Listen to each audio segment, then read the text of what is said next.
Le soir de Noël, je recousais la poitrine d'un homme aux urgences de l'hôpital Bichat quand mon téléphone a affiché un message de ma fille de 16 ans. Il n'y a pas de place pour moi à table. Pendant que je sauvais la vie d'un inconnu, mes parents et ma sœur l'avaient renvoyé de notre dîner familial.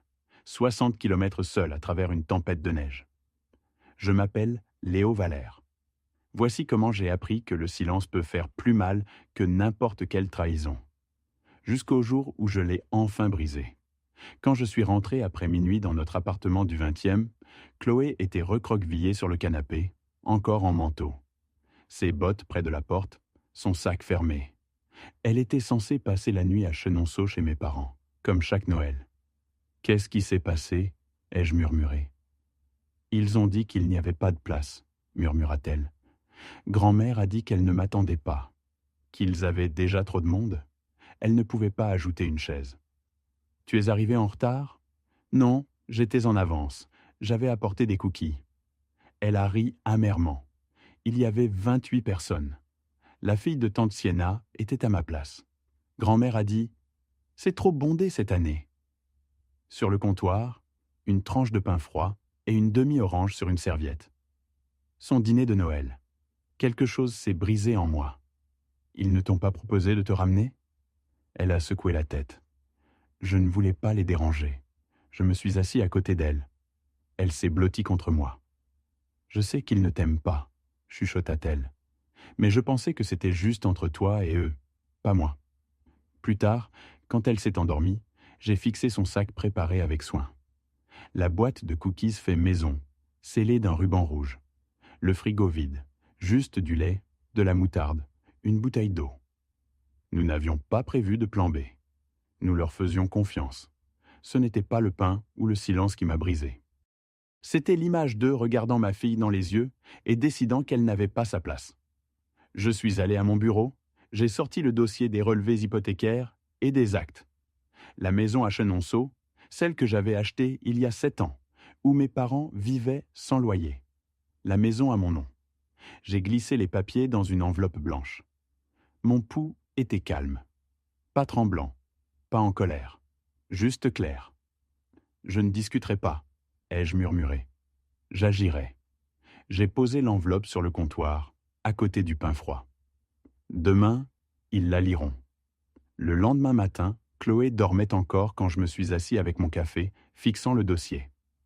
Ce n'était pas la première fois que je l'ouvrais, mais la première fois que je regardais vraiment ce qu'il représentait.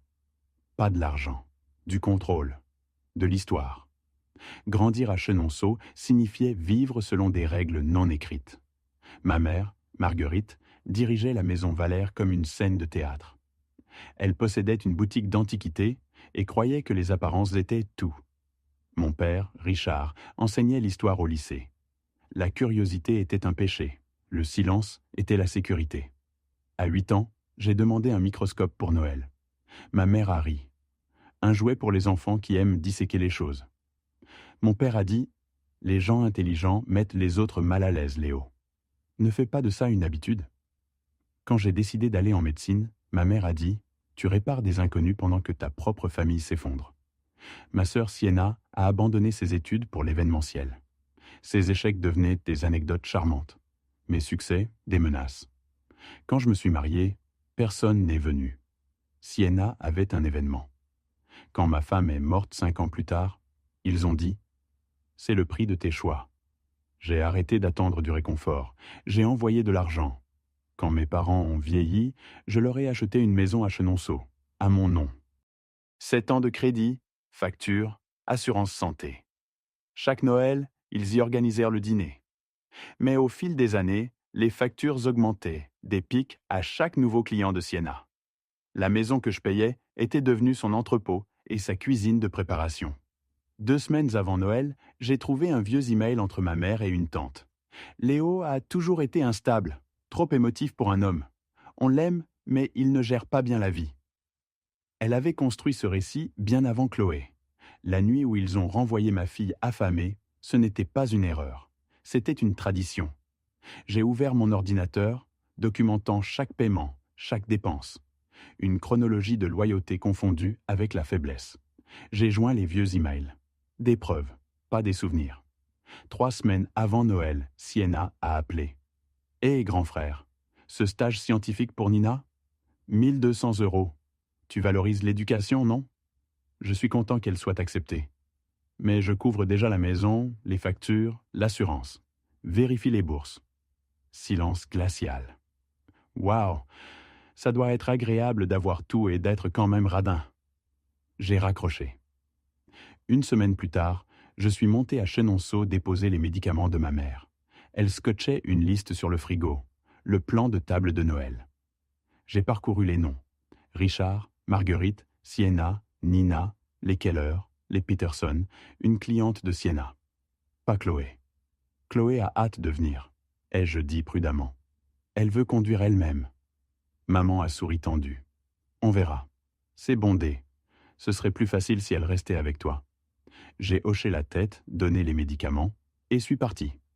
Cette nuit-là, j'ai sorti la liste de ma poche. Je l'avais prise quand maman ne regardait pas. Le verso, une facture. Un brouillon de l'entreprise de Sienna. Fourniture de traiteur livrée chez les Valères le 23 décembre. La maison n'était pas seulement un foyer. C'était son lieu d'événement. Il n'avait pas manqué de chaises pour la famille. Il les avait remplies de clients qui payaient ses factures.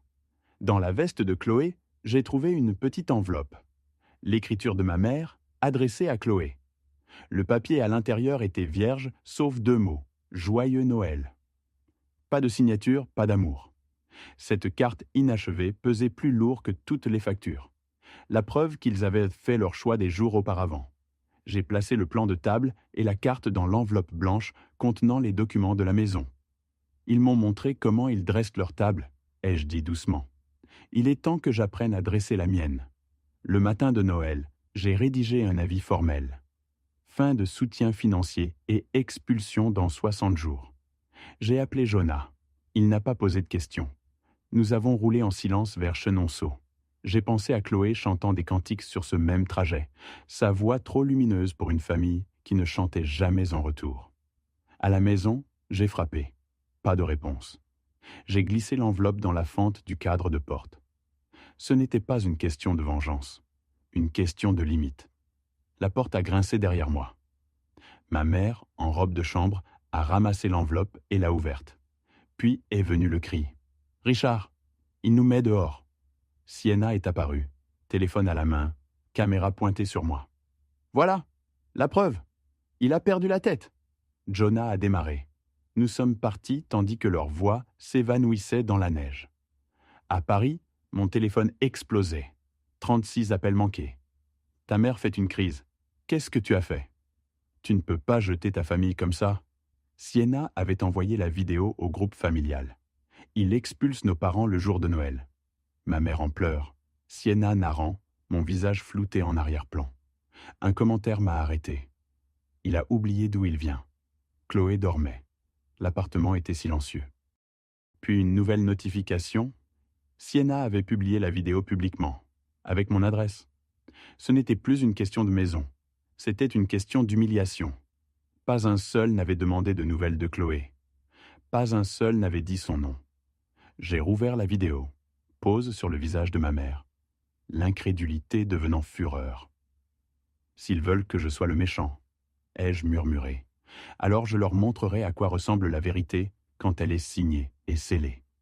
3 jours après Noël, ma mère est apparue dans le brouillard, enveloppée de fourrure rose, l'enveloppe froissée à la main. Elle est entrée sans attendre. « Après tout ce qu'on a fait pour toi, c'est comme ça que tu nous remercies? Tu veux dire la maison que j'ai achetée, les factures que j'ai payées, ou la partie où tu as laissé ta petite fille manger du pain froid seule ?» Elle a ri sans humour. Il y avait 28 personnes. On ne pouvait pas ajouter une chaise. Il y avait de la place. Tu ne voulais juste pas qu'elle y soit. Tu as toujours été si sensible. On t'a mieux élevé. Tu m'as élevé à rester silencieux.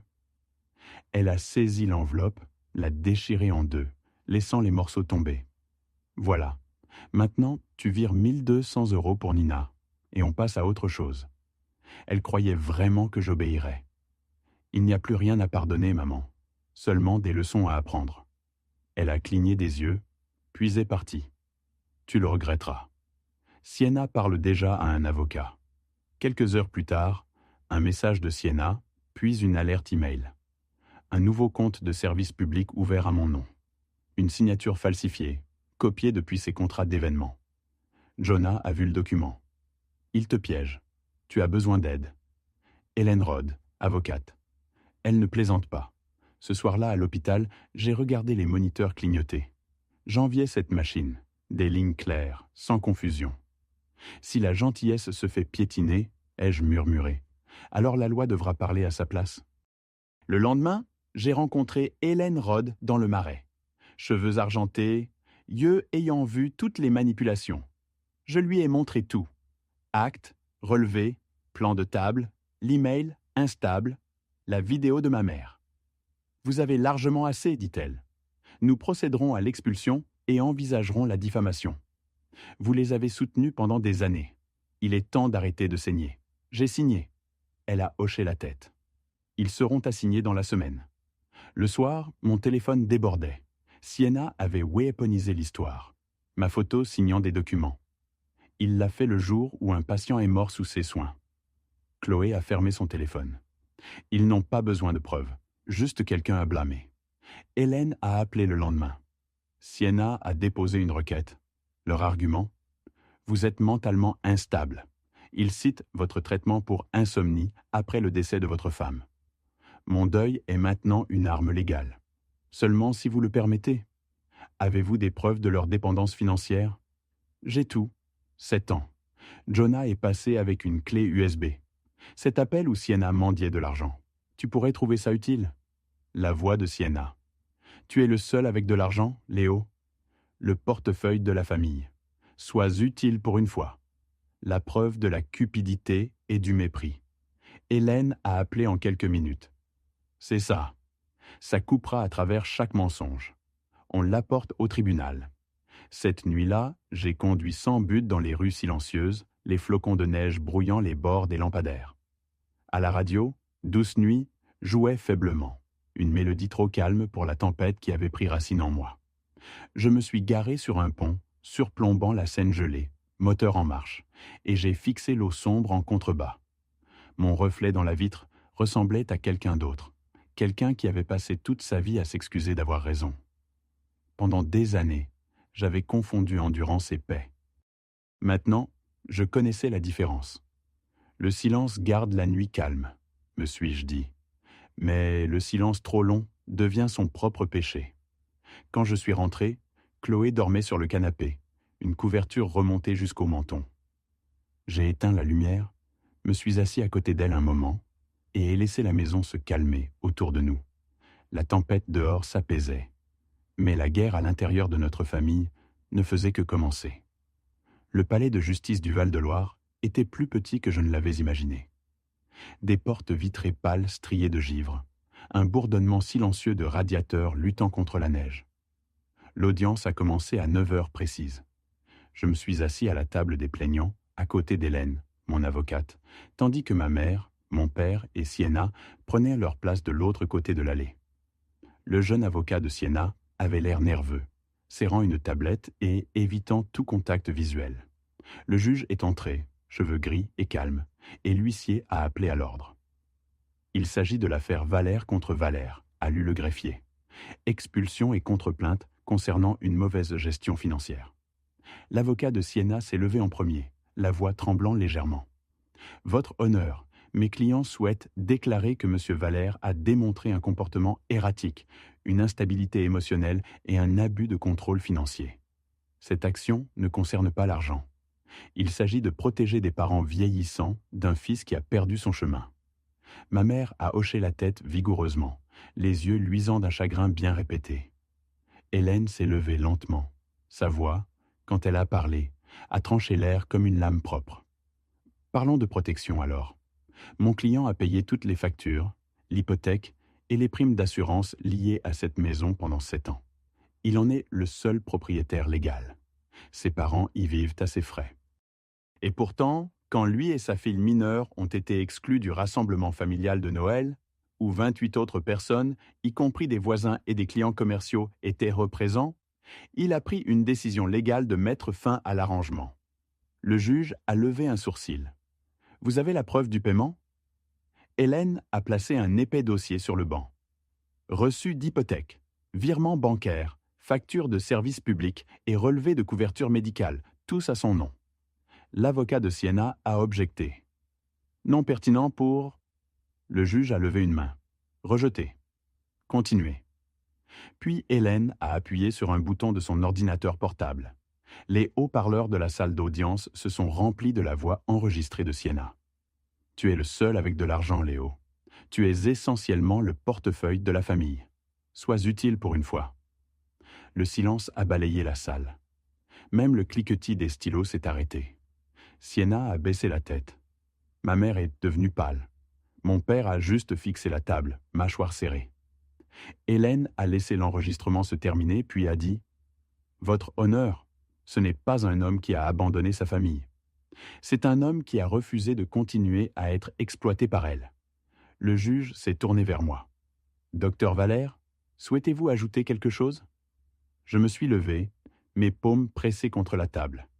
Ils ont dit qu'il n'y avait pas de place pour ma fille au dîner de Noël. Pas de place à la table de son propre sang. Il y avait 28 chaises ce soir-là, et d'une manière ou d'une autre, aucune pour elle. J'ai fait mon choix parce que je ne la laisserai plus jamais s'asseoir dehors, à la fenêtre de sa propre famille. Ma mère s'est soudainement levée, la voix brisée. C'était un malentendu. Elle aurait pu rester si elle avait demandé. Le marteau du juge est tombé une fois, sec. « Madame Valère, vous allez vous rasseoir. » Hélène a tendu au juge un dernier papier. Le plan de table avec l'écriture de ma mère. Chaque invité listé, sauf Chloé. Au dos, la facture pour l'événement de Siena datée de la veille de Noël. Le juge l'a examinée calmement, puis a regardé par-dessus ses lunettes. Le tribunal juge l'ordre d'expulsion valide. Le titre de propriété est au nom de Monsieur Léo Valère. L'opposition ne fournit aucun fondement juridique. Un murmure a rempli la salle. La main de ma mère a saisi le bord de la table. Siena a évité mon regard. Quand la session s'est terminée, j'ai rassemblé mes papiers. Alors que nous sortions dans le couloir, ma mère est passée à côté chuchotant « Tu le regretteras ». Peut-être, ai-je dit. Mais aujourd'hui, la vérité a eu sa place à la table. Dehors, la neige dérivait sur les marches du palais de justice. Chloé attendait près de la porte, manteau zippé, les yeux cherchant les miens. « C'est fini ?» demanda-t-elle. « Pour l'instant. » J'ai posé ma main sur son épaule. « Rentrons à la maison. » Mais le calme n'a pas duré longtemps. Le soir venu, mon téléphone vibrait sans fin. Les camarades de classe de Chloé avaient trouvé les images du tribunal. Quelqu'un avait divulgué le clip de ma mère criant. Ils se moquèrent de sa voix, puis se moquèrent de Chloé pour partager mon nom. Puis est venu un email de mon père. « Tu as fait ce qu'il fallait, mais ne reviens pas. Ta mère ne te pardonnera pas. » Une demande de message a suivi d'un journaliste local. « Nous aimerions vous interviewer sur l'affaire. L'histoire prend de l'ampleur. » Je me suis tourné vers Chloé, qui lisait les mêmes nouvelles sur son téléphone. Elle a levé les yeux, calme mais stable. « S'il mente, dit-elle, alors laisse le monde entendre la vérité. » J'ai hoché la tête. La neige tapotait doucement contre la fenêtre. « On le fera, lui ai-je dit. On a déjà commencé. » Quand nous sommes sortis ce soir-là, le ciel était blanc comme du papier. Chloé l'a regardé et a chuchoté « Alors maintenant quoi, papa ?» J'ai souri faiblement. « Maintenant, ai-je dit, on vit selon ce qu'on a défendu. 2 ans se sont écoulés avant que la maison ne ressemble enfin à la paix.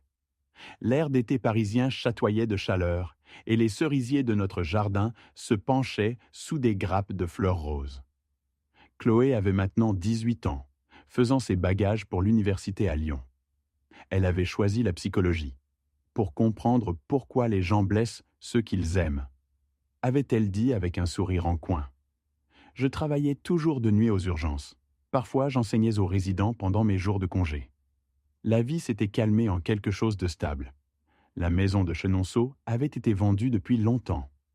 Le jeune couple qui l'avait achetée m'avait envoyé une carte postale le printemps dernier. Nous avons planté des cerisiers le long de l'ancienne clôture. Merci de nous avoir donné un départ. Je l'avais épinglé sur le frigo, juste à côté de la lettre d'acceptation de Chloé. Mes parents louaient maintenant une petite maison près d'Orléans, vivant principalement de leurs économies de retraite. Nous ne nous étions pas parlé depuis près d'un an. Puis, un après-midi, une lettre est arrivée dans ma boîte aux lettres. L'écriture était reconnaissable, celle de mon père, tremblante mais délibérée. « Léo », commençait-elle. « Nous avons tous perdu quelque chose dans ce combat, mais au moins Chloé a gagné. Ça doit compter pour quelque chose. » Il n'y avait pas d'excuse, juste une admission enveloppée dans une résignation tranquille. À l'intérieur de la même enveloppe, une coupure de journal pliée. Ma mère l'avait ajoutée. Pas de signature, juste son parfum flottant légèrement sur le papier. Le titre disait « Pas de place pour la cruauté à ma table ». Une vieille interview que j'avais donnée des mois après le procès. Elle ne m'avait pas écrit, mais elle avait gardé l'article. C'était sa façon de parler sans se rendre. Ce soir-là, le ciel rougissait d'or. Chloé mettait la table sur la terrasse. 2 assiettes, 2 verres de limonade.